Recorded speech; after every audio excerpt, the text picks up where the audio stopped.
পক্ষান্তরে তার প্রতিপক্ষ হিসেবে এই আসনে যিনি নির্বাচন করছেন তার বাড়ি কোথায়? উনার বাড়ি কোথায়? তাহলে উনি কি বহিরাগত?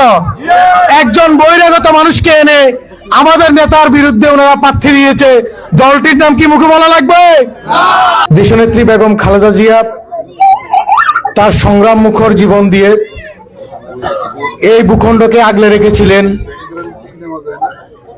1983 সাল থেকেই যিনি বাংলাদেশ জাতীয় দলের হাল ধরেছিলেন, প্রায় 44টি বছর ধরে সংগ্রাম করে দেশের মানুষের জন্য লড়ে গিয়ে মৃত্যুর আগের দিন পর্যন্ত যিনি দেশের মানুষের কথাই ভেবেছিলেন।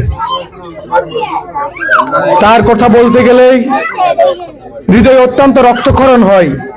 যিনি বলেছিলেন ওদের হাতে গোলামীর জিঞ্জির, আমাদের হাতে স্বাধীনতার পতাকা। আমরা তার সেই রেখে যাওয়া স্বাধীনতার পতাকা, তার আদর্শকে সামনে রেখে, তার রেখে যাওয়া আমানতকে সামনের দিকে এগিয়ে নেওয়ার প্রত্যয় ব্যক্ত করছি।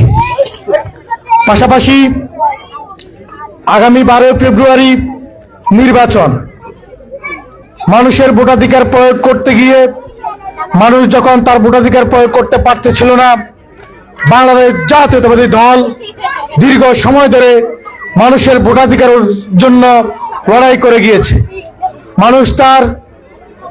মানুষের কথা বলার যে অধিকার ছিল ফ্যাসিস্ট রেজিমে, সেসব পথ রুদ্ধ হয়ে যাওয়ায় বাংলাদেশ জাতীয়তাবাদী দল আজকের দিন পর্যন্ত মানুষের পক্ষে সেই লড়াই জারি রাখছে।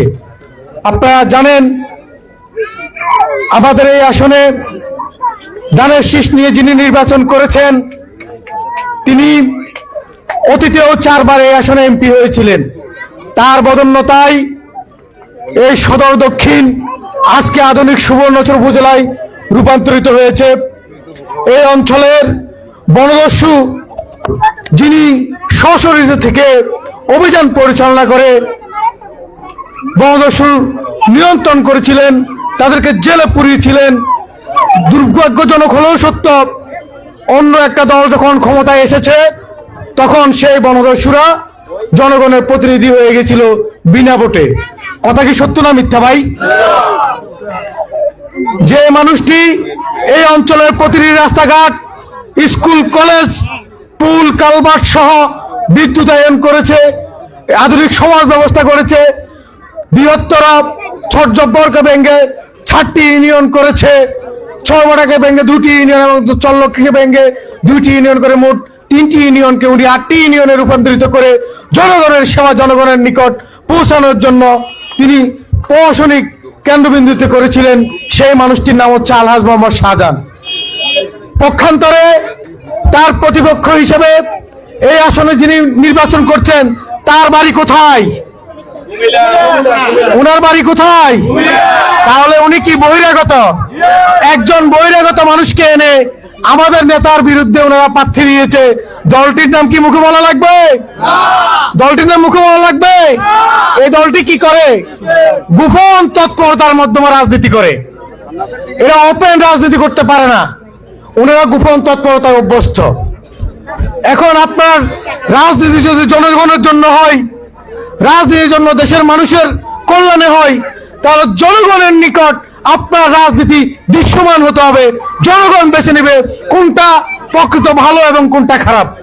এখন একটা গোপন তৎপরতার মাধ্যমে ওনারা কি বলে ইদানিং, আমি সেদিন একজন প্রার্থীর, জালকাঠির রাজাপুরের একজন প্রার্থী বলল কি, মুরব্বীরা যারা বিড়ি সিগারেট খান মনে কিছু নিয়েন না, কি বিড়ি ফুকতে ফুকতে যদি তাদের প্রতীকের নাম নেন আপনারা নাকি আল্লাহ জান্নাত দিয়ে দিবেন। নাউজুবিল্লাহ মিন জালিক। এই ধরনের বিভ্রান্তিকর ধর্মীয় কার্ড খেলে, ধর্মের সাথে অধর্ম মিশিয়ে মিথ্যা কথা বলে যারা রাজনীতি করে তাদেরকে প্রত্যাখ্যান করার সময় এসেছে। তারা নাকি মহিলাদের ভোটে অনেক এগিয়ে যাবে।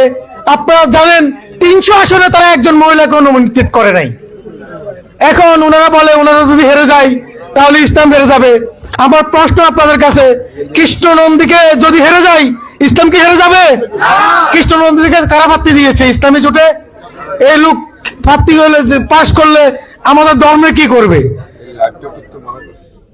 আপনাদের সকলকে এগুলো সম্বন্ধে বোঝার জন্য এবং আমাদের দলের যে 31 দফা আছে, স্বাস্থ্য কার্ড থেকে শুরু করে আমাদের বিএনপির 31 দফা ঘরে ঘরে গিয়ে বুঝাবেন, সকলে মিলে ঐক্যবদ্ধ থেকে আগামী দিনে ধানের শীষের বিজয়কে সুগম করবেন, এই আশাবাদ ব্যক্ত করে আমার বক্তব্য শেষ করছি।